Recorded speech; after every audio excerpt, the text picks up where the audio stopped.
You're watching Good Day Central Illinois on WYZZ.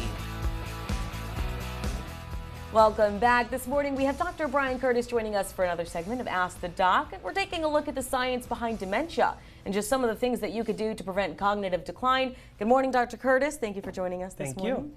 All right, so as we know, a recent study looked at the connection between dementia and physical activity. Can you tell us a bit more about that study and what was found? Yeah, so it was a study released last year, and they actually took 80 and 90-year-olds and hooked them up with kind of an activity monitor.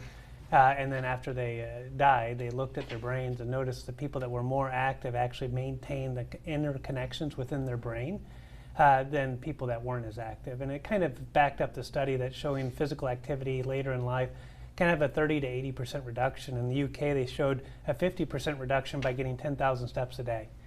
So you see everybody trying to get their 10,000 steps, so maybe it will help. So it doesn't need to be anything extremely physical. You just get your steps in and you're good?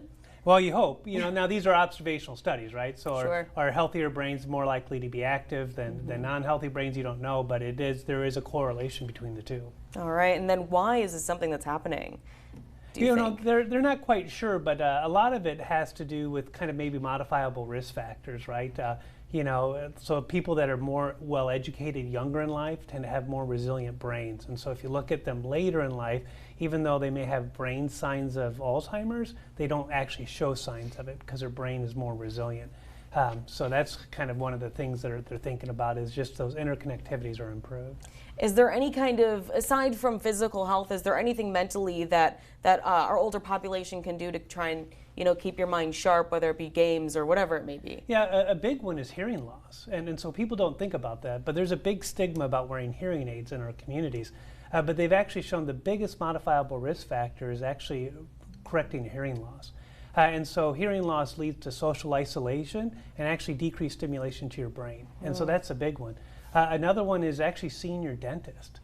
People don't really correlate that, but people that actually see their dentist and have less gum disease actually have a less likelihood of developing dementia or Alzheimer's later in life. Well, that's definitely interesting. I would have never put two and two together on that front. No. But aside from that, what are some of the other risk factors of dementia? Yeah, and so the other risk factors is people that drink and don't control their blood pressure in their middle ages, so kind of our ages. And then later in life, people that don't really have a social activity. And so when I'm in practice and I find out that somebody's retiring, my first question to them every time is, what are you going to do with yourself?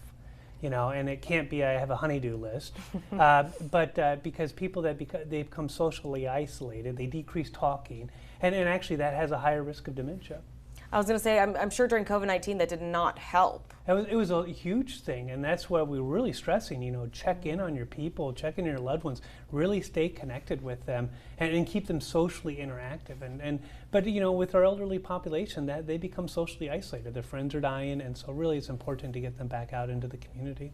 So for somebody middle-aged or younger, what's one thing that you think is really important to do to kind of lower that risk of dementia? A lifelong learning. Be a lifelong learner. Get a hobby. Keep learning new things because it stimulates your brain in different ways.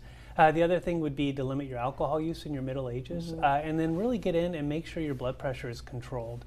And then at the end of the day, activity, physical activity. You know, it doesn't, like you said, doesn't have to be anything big, but 150 minutes a week, which isn't a lot, will go a long way for you later in life, and even when you're in your older ages. Yeah, I mean, you gave us some great tips, and if you forget those tips, you can, of course, go on our website, ciproud.com for more information. Thank you so much, Dr. Brian Curtis, for joining us.